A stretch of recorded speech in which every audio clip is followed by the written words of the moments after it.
The autumn wind swept across the Black Sea coast with an insistence that seemed almost prophetic, carrying with it the salt tang of distant waters and the faint whisper of approaching winter.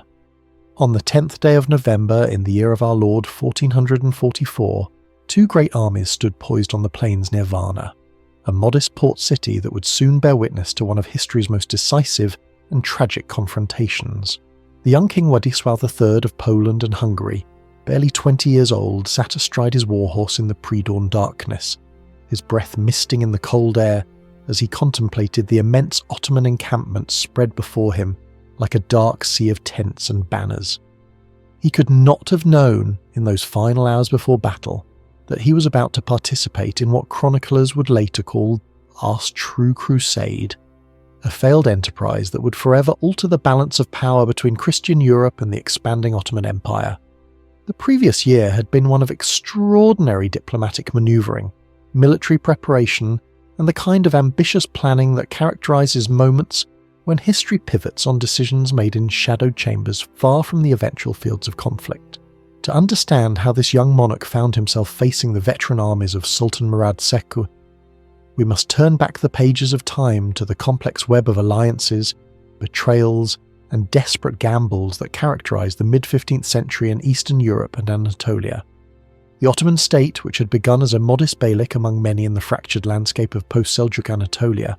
had by this time transformed into a formidable empire that straddled two continents, its territories encompassing much of the Balkans and vast swathes of Asia Minor. Murad II himself was a ruler of considerable sophistication, a man who had inherited his throne during turbulent times, and had spent much of his reign consolidating Ottoman power against both external enemies and internal rivals. His father, Mehmed I, had reunited the Ottoman lands after the catastrophic defeat at Ankara in 1402, when Timur the Lame had shattered the forces of Bayezid Suddiin and temporarily fragmented the empire into competing principalities ruled by Bayezid's sons. Murad had learned from those years of division the paramount importance of maintaining unity of command and the dangers of overextension, lessons that would serve him well on the fields of Varna. The Christian kingdoms of Eastern Europe, meanwhile, existed in a state of perpetual anxiety about the Ottoman advance, yet they remained fractured by competing dynastic interests, theological disputes, and the simple geographical realities that made coordinated military action extraordinarily difficult. The Kingdom of Hungary, which bore the brunt of Ottoman expansion in the Balkans, had been ruled by a succession of monarchs who struggled to balance the demands of defending Christendom with the practical necessities of managing a diverse realm that included Hungarians, Croats, Germans, Slavs, and Romanians, each group with its own privileges, grievances, and military traditions. When King Albert of Hungary died in 1439, leaving behind a pregnant widow and no clear successor, the Hungarian nobility found themselves in a predicament that would ultimately lead them to offer the crown to the young Władysław, who was already King of Poland. This personal union between Poland and Hungary was not unprecedented. The Jagiellonian dynasty had previously united these crowns, but it created a powerful bloc that might, in theory, present a formidable barrier to further Ottoman expansion. The young king, born in Krakow in 1424, had been crowned King of Poland as a mere child following his father's death, and the prospect of adding the Hungarian crown to his titles seemed to promise a glorious reign that might rival those of his illustrious ancestors. Yet crowns and titles alone do not make armies or strategy, and the actual architect of the crusade that would culminate at Varna was not the young king, but rather János Hunyadi, a Transylvanian nobleman whose military genius and tireless energy made him the most feared Christian commander in Ottoman eyes. Hunyadi's origins were somewhat obscure, his father having been granted estates in Transylvania by King Sigismund, and his rise to prominence exemplified the kind of social mobility that existed on the dangerous frontiers of Christendom, where military talent mattered more than ancient lineage. By the early 1440s, Hunyadi had already established himself as a formidable warrior through a series of successful campaigns against Ottoman forces, employing innovative tactics that combine the heavy cavalry charges favoured by Western European knights with the mobility and firepower of a lighter cavalry and infantry formations. His victory at the Battle of Varna in 1442 had sent shockwaves through the Ottoman military establishment, demonstrating that the supposedly invincible Ottoman forces could be defeated by a well-led Christian army. This success was followed by the even more spectacular long campaign of 1443, during which Hunyadi led a combined Hungarian, Polish-Wallachian army deep into Ottoman-held territory, defeating several Ottoman armies and reaching as far as Sofia before winter and prudence compelled a withdrawal. These victories, impressive though they were, created a dangerous illusion among Christian courts that the Ottoman Empire might be on the verge of collapse, an assessment that catastrophically underestimated both the resilience of Ottoman institutions and the determination of Sultan Murad II. In Constantinople, the aging Emperor John VIII Palaiologos watched these developments with a mixture of hope and trepidation, for the Byzantine Empire had been reduced to little more than the capital city itself and a few scattered possessions, surrounded by Ottoman territory and maintained only through a combination of diplomacy, tribute payments, and the exploitation of Ottoman internal conflicts. The emperor understood better than most Western Christians the true strength of the Ottoman state, having witnessed firsthand how quickly Ottoman forces could recover from defeats and how effectively the Sultan's government could mobilize resources for renewed campaigns. Yet Byzantine diplomacy worked to encourage Western crusading efforts, for Constantinople's survival depended on preventing the Ottomans from concentrating all their forces against the imperial city. The papal court in Rome, meanwhile, viewed the situation through the lens of religious duty and theological imperative,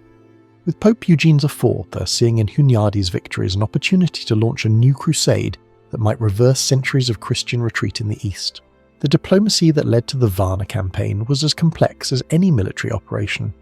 involving multiple parties with divergent interests and the kind of calculated duplicity that characterizes international relations in any era.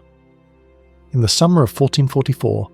after Hunyadi's successful campaigns had put the Ottomans on the defensive, Sultan Murad II made the surprising decision to negotiate a peace treaty with the Christian powers, agreeing to a 10-year truce that would be sealed with oaths on both the Quran and the Bible. The Treaty of Szeged, as it came to be known, appeared to represent a major diplomatic victory for the Christian side, with the Ottomans agreeing to restore certain territories and recognise Hungarian and Wallachian independence. Murad, exhausted by years of warfare and facing challenges in Anatolia, where the Karamanids and other Beyliks threatened Ottoman interests, seemed genuinely interested in a period of peace that would allow him to consolidate his position. In an extraordinary move that spoke to his weariness with the demands of rulership, the Sultan even abdicated in favour of his 12-year-old son Mehmed, retiring to Manisa in Anatolia, where he could devote himself to more contemplative pursuits, far from the intrigues of the Ottoman court at Edirne. This abdication, however, would prove to be one of history's most consequential retirement plans, for it created both an opportunity and a crisis that would draw Murad back to the battlefield with a vengeance. The papal legate Cardinal Julian Cesarini, a learned ecclesiastic who combined theological scholarship with diplomatic cunning and a crusader's zeal, saw in the treaty not a foundation for lasting peace, but rather a temporary expedient that could be set aside when it suited Christian interests. Cesarini's reasoning followed a particular interpretation of canon law that held that oaths made to infidels were not binding in the same way as oaths between Christians, especially when the greater good of Christendom was at stake.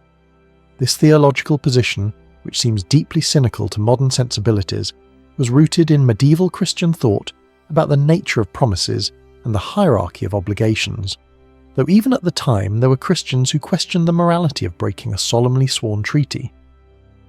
The cardinal convinced King Władysław and his advisors that the moment of Ottoman weakness, with the young and inexperienced Mehmed on the throne and Murad in retirement, represented an opportunity that might never come again, a chance to strike a blow that could shatter Ottoman power in Europe and perhaps even liberate Constantinople itself. The decision to break the treaty and launch a new campaign was not made lightly,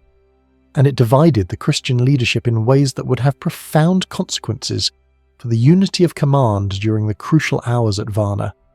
Hunyadi himself reportedly harboured reservations about the wisdom of breaking a sworn peace, not out of any particular moral squeamishness, but from the practical military calculation that the Christian forces needed more time to prepare, and that the element of surprise had been lost. The Wallachian voivode, Władysław Dracul, father of the prince who would later become famous as Vlad the Impaler, also showed reluctance to violate the treaty, caught as he was between competing pressures from both Ottoman and Hungarian overlords. Nevertheless, the promise of Venetian naval support and the lure of capturing Ottoman territories, while Murad was in retirement, proved too tempting for the war party to resist. In September 1444, the Christian army assembled at Buda and began its march southward, moving through territories that had been ravaged by previous campaigns and where the local populations had learned to fear the passage of any army, whether Christian or Muslim. The composition of this crusading army reveals much about the nature of late medieval warfare and the limitations that would ultimately doom the expedition to disaster. At its core were the hardened veterans of Hunyadi's previous campaigns, Hungarian and Transylvanian cavalry who had proven their worth in battle and who placed absolute faith in their commander's tactical genius. These men were supplemented by Polish knights and retainers who had accompanied King Władysław from his northern kingdom, bringing with them the proud martial traditions of Polish nobility, but also a certain unfamiliarity with the Ottoman style of warfare that predominated in the Balkans. Wallachian contingents under Vlad Dracul provided crucial knowledge of the terrain and additional cavalry, though their loyalty remained suspect given Wallachia's vassal relationship with the Ottoman Empire.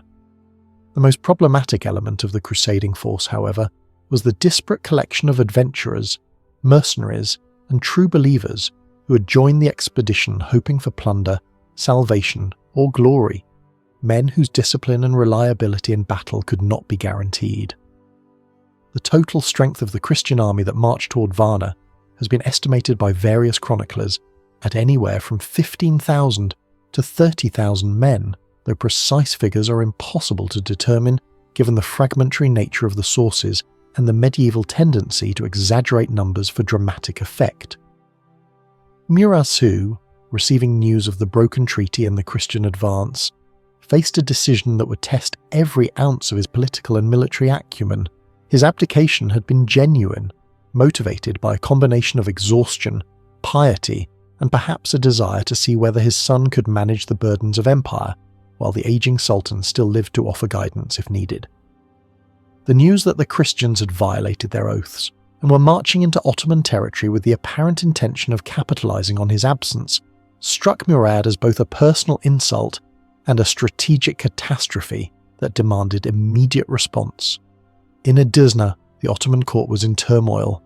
with the young Sultan Mehmed II surrounded by advisors and factions who competed for influence over the inexperienced ruler.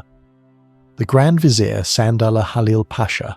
representing the conservative elements of the Ottoman elite who favoured consolidation over expansion and diplomacy over warfare,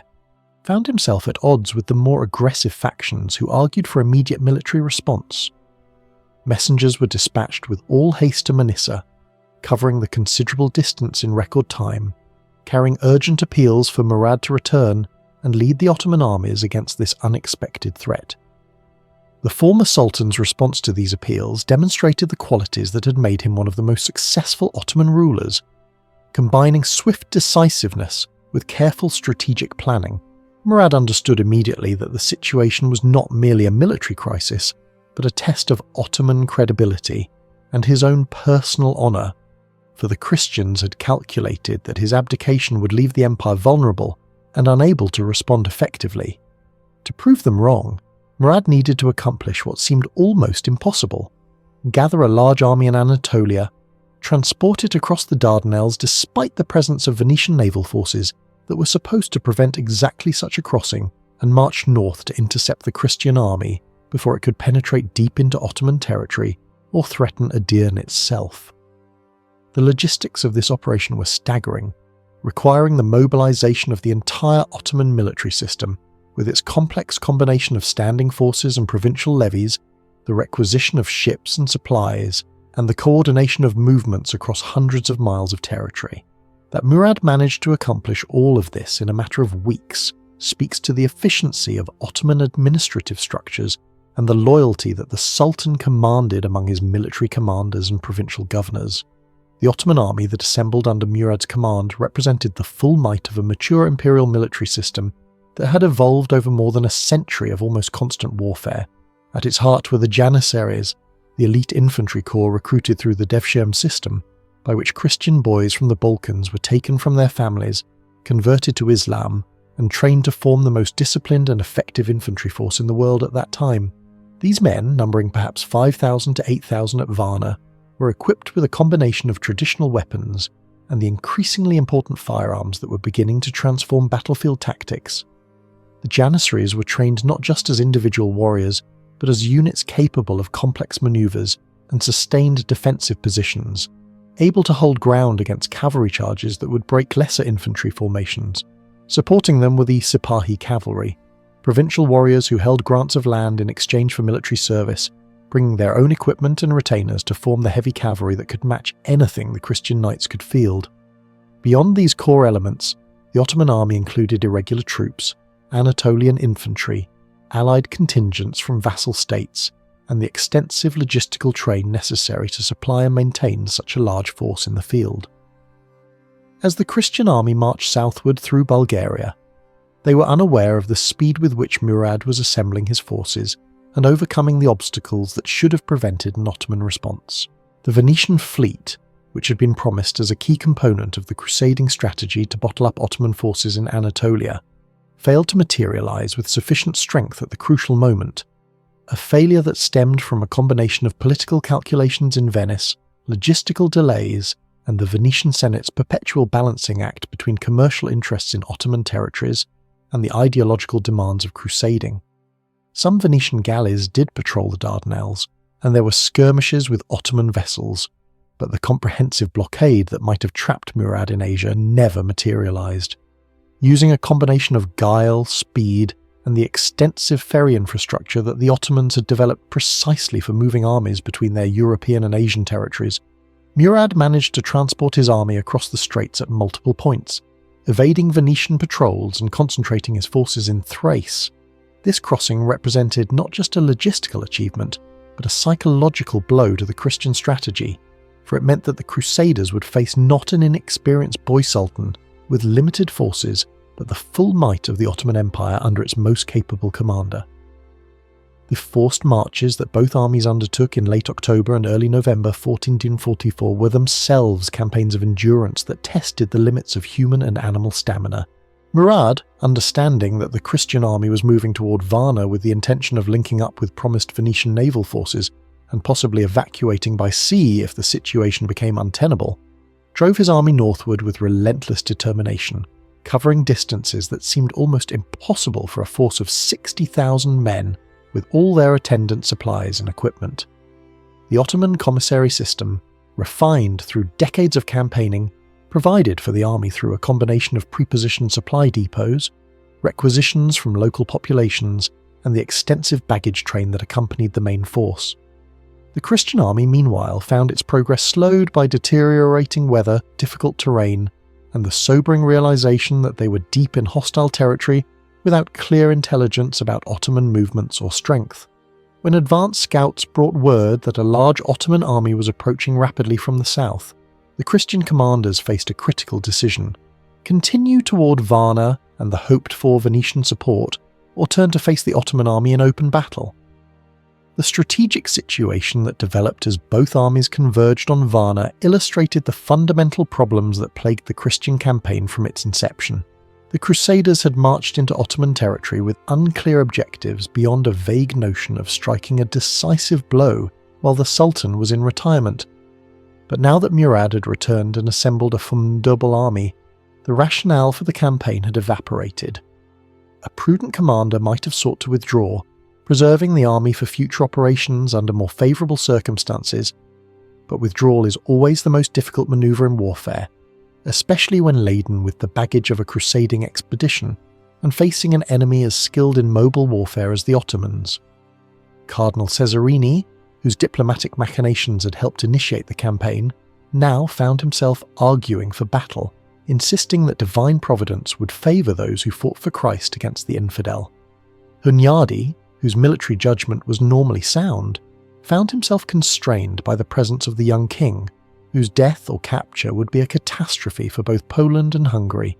yet whose honour as a crusading monarch seemed to demand that he stand and fight rather than retreat in the face of the enemy.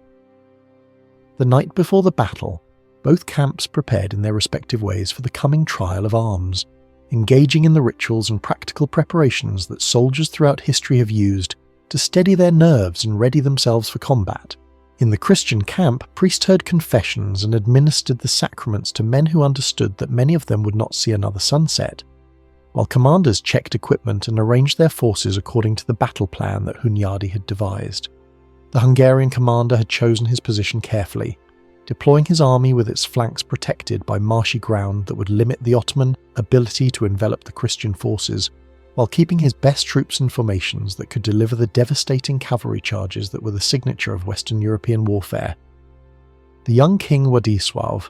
armed in the finest plate armour that Italian armourers could produce, spent time in prayer and contemplation, perhaps reflecting on the awesome responsibility that rested on his shoulders as both monarch and crusader. In the Ottoman camp, Murad conducted his own preparations with the methodical thoroughness of a commander who had fought more battles than the young Christian king had years of life, positioning his Janissaries in the centre, where their firepower and discipline would anchor the entire Ottoman line, while his sipahi cavalry were arrayed on the flanks ready to respond to Christian attacks or exploit any weaknesses that emerged. As dawn broke on November 10th, 1444, the two armies could see each other clearly across the plain of Varna, and the sight must have been both magnificent and terrifying to all who beheld it. The Christian forces, though outnumbered, represented the cream of Eastern European chivalry, knights and men-at-arms, whose armour glittered in the weak autumn sun, and whose banners displayed the heraldry of dozens of noble houses. At their centre flew the royal standard of Poland and Hungary, while the papal banner represented the blessing of the Church upon this enterprise. The Ottoman army presented a different spectacle, with its disciplined formations of Janissaries in the centre, their distinctive white caps marking them as the elite of the Sultan's forces, while the colourful mass of sipahi cavalry and irregular troops extended across the plain in formations that seemed almost fluid compared to the rigid blocks of Christian heavy cavalry. Between the two armies, the ground was relatively level, but not ideal for either side, with patches of marsh and a rough terrain that would complicate cavalry manoeuvres, but also provide obstacles to any attempt at rapid advance or retreat. The opening phases of the battle followed patterns that had been established in centuries of warfare between Christian and Muslim forces in this region, with both sides testing each other through skirmishes and probing attacks designed to identify weaknesses and force the enemy to commit reserves prematurely. Hunyadi, commanding the right wing of the Christian army, led a powerful cavalry charge against the Ottoman left, his veterans executing the manoeuvre with the precision born of previous battles together. The impact of heavily armoured Western cavalry striking Ottoman forces was considerable, as the mass and momentum of the charge broke through the initial Ottoman formations and threatened to roll up the entire enemy left wing. This was the kind of tactical success that had characterised Hunyadi's previous victories, and for a moment it seemed as though the battle might follow a similar pattern, with Ottoman forces unable to withstand the shock of Western heavy cavalry. On the Christian left wing, however, the situation developed less favourably, as Ottoman cavalry proved more than capable of holding their ground against the Polish and Wallachian forces opposing them, engaging in the kind of mobile archery combat at which they excelled and avoiding decisive close-quarters melee until they could find advantageous moments to strike. The centre of the battle, where the Janissaries held their ground with grim determination, became the crucial fulcrum upon which the entire engagement would turn. The Christian infantry and dismounted knights who advanced against the Ottoman centre found themselves under withering fire from both arquebuses and the composite bows that the Janissaries wielded with deadly effect. The early firearms of this period were not yet the decisive weapons they would later become, but in the hands of well-trained troops fighting in disciplined formations, they could inflict significant casualties and create disorder in advancing enemy forces. The composite bows used by the Janissaries and other Ottoman troops represented centuries of refinement in Central Asian warfare, capable of penetrating armour at ranges that exceeded anything European crossbows or longbows could achieve, and the rate of fire that trained archers could maintain created zones of lethal danger that advancing troops had to traverse before they could come to grips with their enemies. The Christian forces attacking the Ottoman centre made progress measured in yards of blood-soaked ground, each advance purchased at terrible cost, while the Janissaries gave ground only when ordered to do so as part of Murad's overall battle plan. Murad II, observing the battle from his command position, demonstrated the qualities of generalship that separated great commanders from merely competent ones, maintaining awareness of the entire battlefield while avoiding the temptation to intervene prematurely in local crises. When reports reached him that Hunyadi's charge had broken through on the Ottoman left wing, the Sultan did not panic or rush reserves to that sector, instead recognizing that the Christian success created its own vulnerabilities as the attacking forces became separated from the main Christian army and potentially exposed to counterattack. The Ottoman military system, with its combination of different troop types and the command structure that allowed for both centralized control and decentralized initiative, proved well suited to this kind of fluid battle where different sectors of the line faced vastly different situations. On the Ottoman right wing, the commanders took advantage of their numerical superiority to begin enveloping the Christian left, threatening to turn the entire enemy line and force the Crusaders into a defensive posture that would negate their offensive advantages. This pincer movement, developing gradually over the course of several hours of hard fighting, represented classic Ottoman tactical doctrine, using superior numbers and mobility to create multiple threats that would overwhelm enemy decision-making and force fatal mistakes. The critical moment of the battle came not from any grand tactical maneuver, but from a decision made in the heat of combat by a young king who saw what he believed to be an opportunity for decisive victory. Władysław III, positioned with the royal guard and reserve cavalry in the rear of the Christian centre, could see that the battle hung in the balance, with Hunyadi's successful attack on the right seemingly offering a chance to break the Ottoman army if only the centre could be pierced and the enemy command disrupted. From his vantage point, the king could see Murad's command position, marked by the distinctive Ottoman royal standard and surrounded by the Sultan's household troops, and it appeared to him that a bold cavalry charge directly at the Ottoman centre might reach the Sultan and, with his death or capture, throw the entire enemy army into confusion and rout. This kind of decapitation strike represented a romantic ideal of medieval warfare, the notion that individual heroism and the prowess of knights could change the course of battles, and it was precisely the kind of gesture that would appeal to a 20-year-old monarch eager to prove himself worthy of the crusading tradition. The decision to make this charge would be debated by historians for centuries, with some seeing it as youthful rashness and others as a calculated gamble that almost succeeded. But what cannot be disputed is that the king's charge represented the pivotal moment that transformed the battle from a closely contested engagement into a catastrophic defeat, gathering around him a body of perhaps 500 to 1,000 of the finest heavy cavalry available, including Polish knights, Hungarian nobles, and members of the royal household. Władysław prepared for a charge that would either win the battle or end in his death. The young king would have understood the risks, for medieval warfare was nothing if not familiar with the concept of mortality, but the potential rewards seemed to justify the danger, and there is something in the psychology of young men in combat that makes such desperate gambles seem not only possible but necessary. The charge, when it came, was a magnificent spectacle of martial prowess, a thundering mass of armoured horse and rider that smashed through the initial Ottoman formations in the centre, with the irresistible force of tons of metal moving at speed. The Janissaries, formidable as they were, could not hold against such a concentrated attack, and the king's cavalry carved a path through the Ottoman centre, driving directly toward the Sultan's position. For a brief moment it seemed as though the impossible might actually be achieved, as Christian knights came within striking distance of Murad himself, close enough to see the Sultan and his household guards preparing to meet this unexpected assault. What happened next has been the subject of numerous accounts, some conflicting in details but agreeing on the essential tragedy of the outcome. The king's horse, either struck by arrows or stumbling on rough ground, fell, throwing Władysław to the earth where his heavy armour, so effective at turning aside blows, became a liability that limited his mobility. The Ottoman household troops, elite warriors selected for their skill and loyalty, converged on the fallen king and his dismounted companions in a savage melee that left dozens dead on both sides within minutes. Some accounts suggest that Władysław fought with great courage before being overwhelmed, while others indicate that he was killed almost immediately upon falling, his youth and inexperience no match for veteran Ottoman warriors who had spent their lives in combat. What is certain is that the King of Poland and Hungary, crusader and monarch, died in the mud of Varna surrounded by enemies, his dream of glorious victory transformed into personal annihilation. The Ottoman troops who killed him would not have immediately recognised the importance of their victim,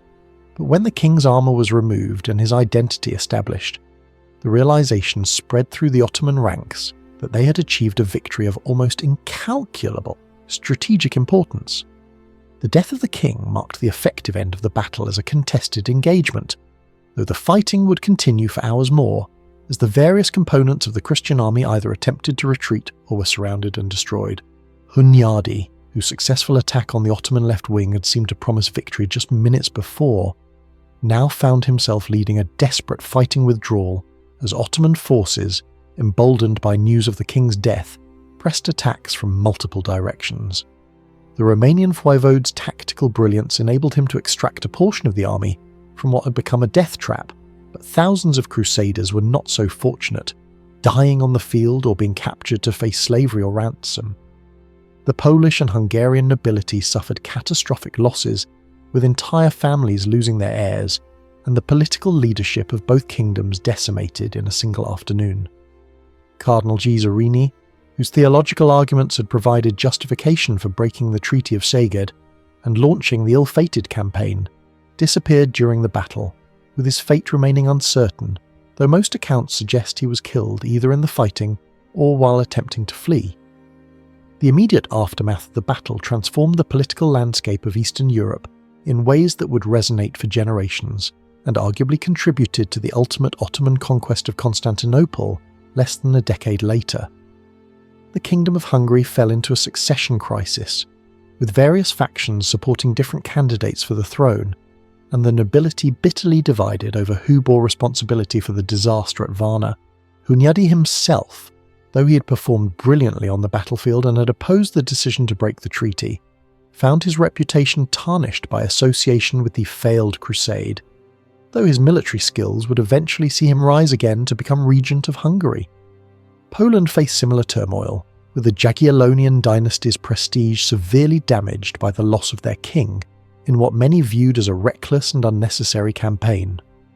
The political fragmentation of Eastern European resistance to Ottoman expansion, which had been one of the underlying causes of the Varna campaign, was thus reinforced rather than overcome by the crusading effort, creating a vicious cycle in which weakness invited aggression, which produced disunity, which further weakened defensive capabilities.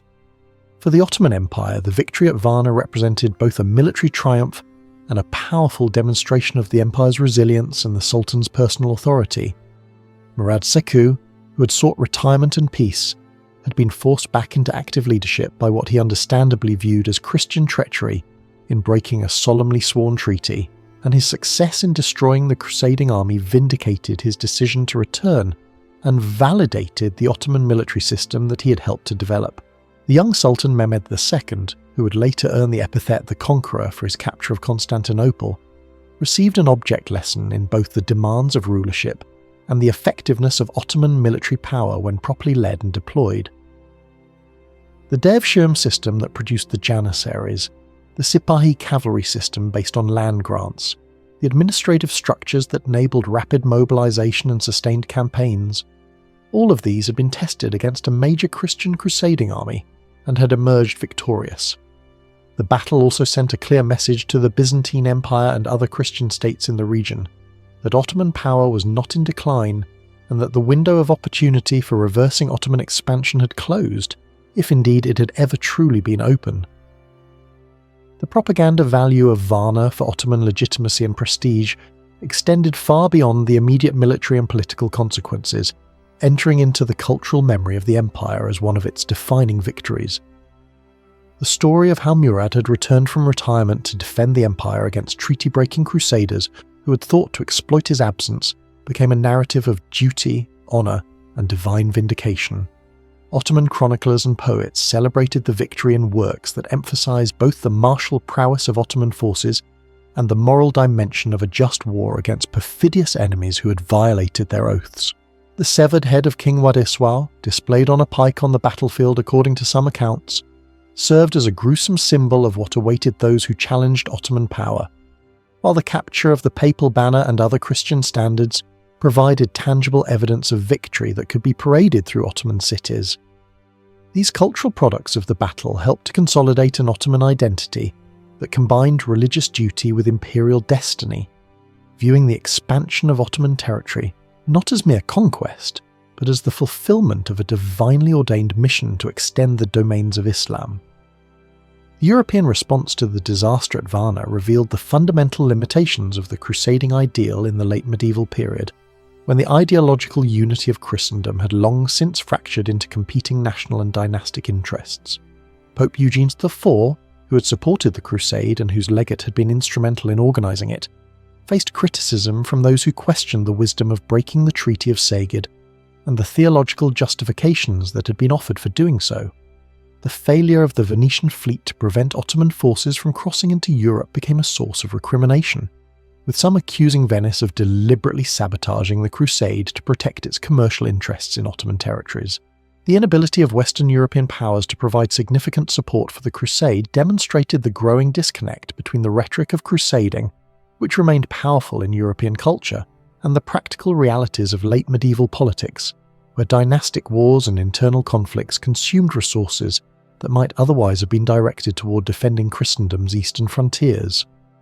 France and England, locked in the 100 Years' War, had little attention or resources to spare for conflicts in the Balkans, while the German principalities were preoccupied with their own complex internal politics and periodic conflicts with the Hussites in Bohemia.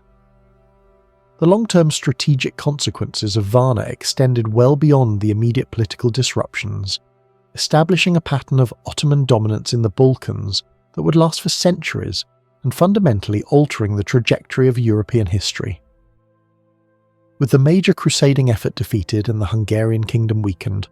Ottoman forces were free to consolidate their control over territories that had previously been contested, establishing administrative structures and military garrisons that would prove extremely difficult to dislodge. The network of fortresses that the Ottomans constructed or strengthened in the Balkans created a defensive depth that protected the empire's European territories from future Christian counter-offensives, while also providing bases from which Ottoman raiders could strike into Hungarian and Venetian territories. The tribute system that the Ottomans imposed on vassals and defeated states brought considerable revenue into the imperial treasury, funding further military campaigns and the elaborate court culture that characterized the Ottoman Empire at its height. The Devshirme system continued to supply the empire with talented administrators and soldiers drawn from Christian populations, creating a paradoxical situation in which the empire's strength derived partly from the forced conversion and service of children from the very populations it was conquering. The psychological impact of Varna on Christian Europe can hardly be overstated, representing as it did the failure of what many had hoped would be a decisive turning point in the centuries-long struggle against Ottoman expansion. The crusading ideal, which had motivated European warriors since the First Crusade captured Jerusalem in 1099, had always promised that faith and martial valour could overcome seemingly impossible odds. Yet at Varna, these qualities had proven insufficient against an enemy that combined religious zeal with superior numbers, effective military organisation, and skilled leadership. The death of a crusading king in battle against the infidel might in earlier centuries have sparked outrage and demands for vengeance, but by 1444 the capacity of European society to mobilise such responses had diminished, replaced by a more cynical understanding of warfare as an extension of dynastic politics, rather than a cosmic struggle between good and evil. The theological questions raised by the broken treaty and the subsequent defeat troubled some consciences, suggesting perhaps that God had not looked favourably upon those who violated their oaths, regardless of the justifications offered by canon lawyers and cardinals. The individual human stories that emerge from the battle, though often obscured by the grand narratives of kingdoms and empires, reveal the personal dimensions of this historical catastrophe. Families across Poland and Hungary received news that fathers, sons and brothers would not be returning from the Crusade, leaving widows and orphans to navigate a society where their support systems had been destroyed. The noble houses that had sent their best warriors to fight under the royal banner found themselves facing succession crises and power vacuums that would take years or decades to resolve. Those crusaders who survived the battle but fell into Ottoman captivity faced the grim prospects of slavery or the desperate hope that ransoms could be raised for their release, creating financial pressures on families that were already struggling with the loss of their primary breadwinners. The ecclesiastical establishments of both kingdoms had to grapple with the loss of numerous clergy who had accompanied the crusade, including bishops and abbots whose pastoral and administrative roles were suddenly vacant. Even the victorious Ottomans paid a price in blood, with thousands of their own soldiers killed or wounded in the hard-fought battle, creating grief and loss in Anatolian villages and Balkan towns from which the sipahi cavalry had been drawn. The military lessons of Varna would be studied and debated for generations by commanders seeking to understand what had gone wrong for the Christian forces and what had enabled the Ottoman victory. Hunyadi's successful cavalry charge on the right wing demonstrated that Western heavy cavalry could still achieve dramatic tactical success against Ottoman formations, but the inability to convert this local success into strategic victory highlighted the importance of combined arms coordination and the dangers of allowing different sectors of the battlefield to operate without unified command. The effectiveness of the Janissaries in holding the centre against repeated Christian assaults validated the Ottoman investment in professional standing infantry, at a time when most European armies still relied primarily on feudal levies and temporary mercenary formations. The failure of the king's charge into the Ottoman centre became a cautionary tale about the limitations of heroic individual action in an era when warfare was becoming increasingly systematic and organisational, though the romantic appeal of such gestures would continue to inspire young warriors for centuries to come. The logistical achievement of Murad in assembling and deploying his army so rapidly demonstrated the advantages of the Ottoman administrative system in mobilising resources, a lesson that European states would gradually absorb as they developed their own bureaucratic structures for warfare. The question of whether the Battle of Varna truly represented the last crusade depends on how one defines that term, for there would be subsequent military campaigns against the Ottomans that invoked crusading rhetoric and received papal blessing, yet none would match the scale, ambition or ideological clarity of the Varna expedition. The fall of Constantinople in 1453, just 9 years after Varna, would prompt calls for crusades to recover the Byzantine capital, but these would remain largely theoretical exercises that generated more diplomatic correspondence than actual military forces. The various battles and campaigns that punctuated Ottoman-Christian relations over the subsequent centuries, from the sieges of Belgrade and Vienna to the naval Battle of Lepanto, would be framed in crusading terms by some participants and chroniclers, yet they lacked the quasi-universal Christian character that had defined the earlier crusades. What had changed was not simply military capability or political will, but rather the fundamental nature of European society, which by the mid-15th century had fragmented into competing nation-states, for whom religious warfare was increasingly subordinated to dynastic and commercial interests. The crusading ideal survived as a cultural motif and an occasional propaganda tool, but Varna marked the last time that a major European army would march eastward under the banner of restoring Christendom's position against Islam. The broader context of technological and social change in the mid-15th century helps explain why Varna became a terminal point, rather than just another episode in the ongoing Christian-Muslim conflicts. The development of gunpowder weapons, though still in relatively early stages at the time of Varna, was beginning to transform siege warfare and field tactics in ways that would ultimately reduce the dominance of armoured cavalry that had characterised medieval European warfare. The printing press, invented by Gutenberg around the same time as the Battle of Varna, would revolutionise the spread of information and ideas, making possible new forms of political organisation and religious reform that would shatter what remained of medieval Christendom's unity. The exploration of Atlantic trade routes and the eventual discovery of the Americas would shift European attention and resources away from the Mediterranean world that had been the primary theatre of Christian-Muslim interaction for centuries. The Renaissance, already well underway in Italy, brought new interest in classical learning and secular culture that competed with the religious worldview that had motivated the Crusades.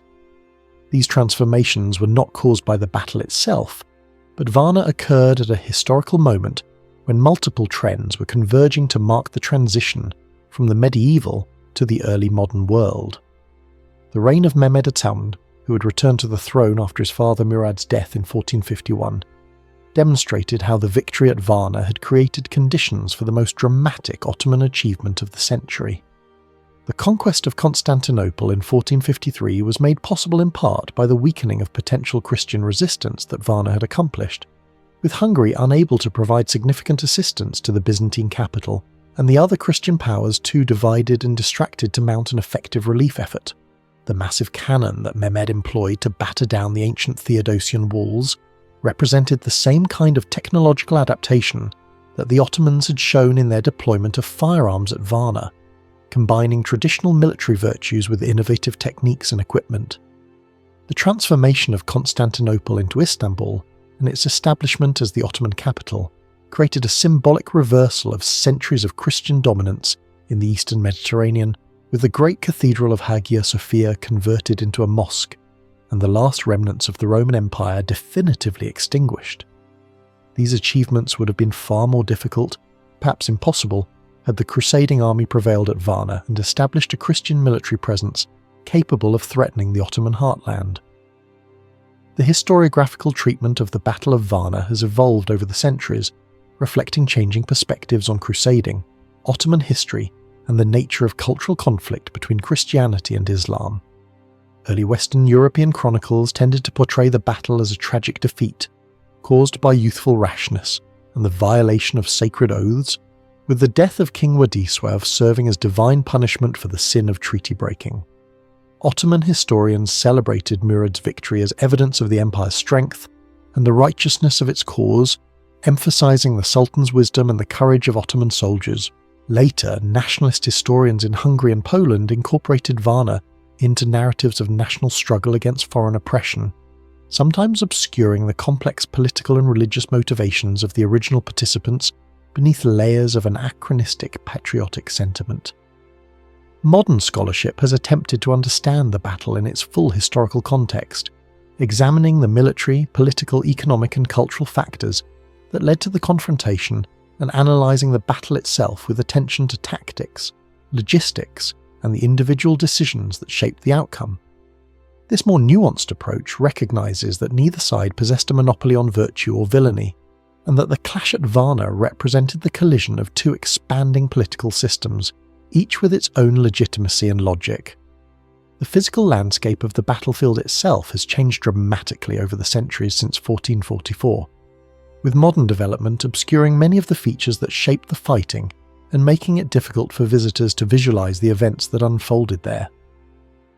Archaeological investigations have uncovered some artifacts from the battle, including weapons, armor fragments, and skeletal remains that provide physical evidence complementing the written chronicles, though systematic excavation has been limited by the urban development of the modern city of Varna. A monument commemorating the battle and the death of King Władysław was erected in the 19th century, becoming a site of pilgrimage for those interested in the history of Polish-Hungarian relations and the broader narrative of European resistance to Ottoman expansion. The interpretation of these physical remains and memorials continues to evolve, with contemporary understanding shaped by current political contexts and the ongoing process of historical reassessment that characterises the study of any significant past event. The economic consequences of Varna extended beyond the immediate costs of the campaign itself, affecting trade patterns, tax revenues, and the allocation of resources in ways that would influence the development of Eastern European kingdoms for decades. The immense expense of assembling and equipping the crusading army had required extraordinary taxation and borrowing that left both Poland and Hungary in financial difficulty, while the loss of so many noble warriors disrupted the economic systems that depended on their management of estates and collection of rents. The death of the king created uncertainty about future policy that made merchants and investors cautious, reducing economic activity at a time when recovery from the costs of the campaign required vigorous commerce and production. The Ottoman victory conversely enhanced the empire's economic position by ensuring continued control of valuable Balkan territories and trade routes, while the plunder taken from the battlefield and the ransom of captured crusaders brought immediate financial benefits. The longer-term economic impact included the consolidation of Ottoman control over trade routes connecting Asia and Europe, giving the empire leverage over commerce that would contribute to European interest in finding alternative routes to Asian goods, ultimately spurring the age of exploration. The religious and theological reverberations of Varna touched on fundamental questions about divine providence, just war, and the relationship between sacred oaths and political necessity that troubled medieval thinkers and continue to resonate in discussions of ethics and statecraft. The apparent contradiction between the righteousness of the crusading cause as understood by its participants and the catastrophic outcome that seemed to suggest divine disfavour created cognitive dissonance that various theologians and chroniclers attempted to resolve through different explanatory frameworks. Some argued that the violation of the Treaty of Szeged had been a sin that God punished regardless of the justifications offered, suggesting that even wars against infidels must be conducted according to principles of honour and oath-keeping. Others maintained that the defeat reflected not divine judgment but rather human error in the form of poor strategy, inadequate preparation, or the reckless charge that led to the king's death, preserving the notion that God favoured Christian arms but did not guarantee victory when commanders made mistakes. Still others adopted a more pessimistic view, suggesting that the age of crusading miracles had passed, and that Christian Europe would have to learn to coexist with Ottoman power rather than expecting divine intervention to restore the situation through military victory. The cultural memory of Varna in Polish and Hungarian national narratives has maintained the battle's significance across centuries of subsequent history, with the young king Władysław becoming a symbol of youthful heroism and national sacrifice despite the military defeat. Folk songs, poems, and later literary works incorporated the story of the battle into national mythologies that emphasize courage in the face of overwhelming odds and the nobility of fighting for one's faith and country, even unto death. These cultural products often simplified or romanticized the complex political and military realities of the campaign, but they served important functions in maintaining collective identity and providing exemplars of behaviour for subsequent generations. The fact that both Poland and Hungary experienced centuries of subsequent struggle against foreign domination, including periods of Ottoman occupation in Hungary and repeated partitions of Poland, gave the story of Varna a particular resonance as an early chapter in longer narratives of resistance and eventual national restoration. The comparative analysis of Varna with other decisive battles of the medieval and early modern periods reveals both common patterns and distinctive features that illuminate the nature of military conflict during this transitional era. Like many medieval battles, Varna was decided by a combination of numerical superiority, tactical skill, and individual actions whose consequences cascaded through the entire engagement. Yet it also displayed characteristics of early modern warfare, including the significant use of gunpowder weapons and the importance of logistical systems capable of rapidly mobilizing and deploying large armies across significant distances. The personal dimension of the king's fatal charge recalls earlier battles where the death or capture of monarchs proved decisive, from Manzikert in 1071 to Nicopolis in 1396. Yet the broader political consequences of Varna reflected the more complex multipolar international system of the 15th century, rather than the simpler bipolar framework of earlier crusading periods. The battle's significance for Ottoman expansion can be compared to other turning points like the conquest of Constantinople or the Battle of Mohács in 1526, each representing moments when military victory translated into major political and territorial transformation that shaped the development of states and empires for generations. The counterfactual question of what might have happened had the Crusaders won at Varna is impossible to answer definitively, but nevertheless helps illuminate the historical significance of the actual outcome by considering the alternatives that were foreclosed by the Ottoman victory. A Christian triumph might have shattered Ottoman power in Europe, potentially forcing the empire to contract to its Anatolian core and creating a power vacuum in the Balkans that Hungarian, Venetian and Byzantine forces could have exploited, perhaps preserving the Byzantine Empire beyond 1453 and establishing a very different political geography for southeastern Europe. Alternatively, even a Christian victory at Varna might have proven to be only a temporary setback for the Ottomans, who had demonstrated throughout their history a remarkable capacity to recover from defeats and resume expansion once they had regrouped and reorganised. The personal survival of King Władysław would certainly have altered the succession politics of both Poland and Hungary, potentially creating a stronger political unity in Eastern Europe that could have better resisted subsequent Ottoman expansion, or conversely perhaps leading to different conflicts and complications that would have weakened resistance in other ways. These speculative scenarios underscore the contingency of historical events, and the ways in which individual decisions and chance occurrences can have consequences far beyond what participants could have anticipated. The relationship between military technology and tactical doctrine visible at Varna illustrates the gradual transformation of warfare during the 15th century, as gunpowder weapons began to supplement and eventually replace traditional archery and hand-to-hand combat systems. The Janissaries' use of both firearms and composite bows represented a transitional stage in this process, maintaining traditional proven weapons while incorporating new technologies whose full potential was not yet realized. The Christian reliance on armored cavalry charges that had dominated European warfare for centuries was beginning to show its limitations against formations that could maintain cohesion under assault and subject charging horsemen to sustained missile fire from multiple weapon systems. The fortifications and siege techniques that would dominate warfare in later centuries were still developing, but the kind of field battle represented by Varna was becoming less decisive as military organisation became more sophisticated and armies developed better capacity for recovery and reconstitution after defeats. These technological and doctrinal trends would culminate in the military revolution of the 16th and 17th centuries, but Varna occurred at a moment when older and newer systems coexisted in ways that created both opportunities and vulnerabilities for all participants.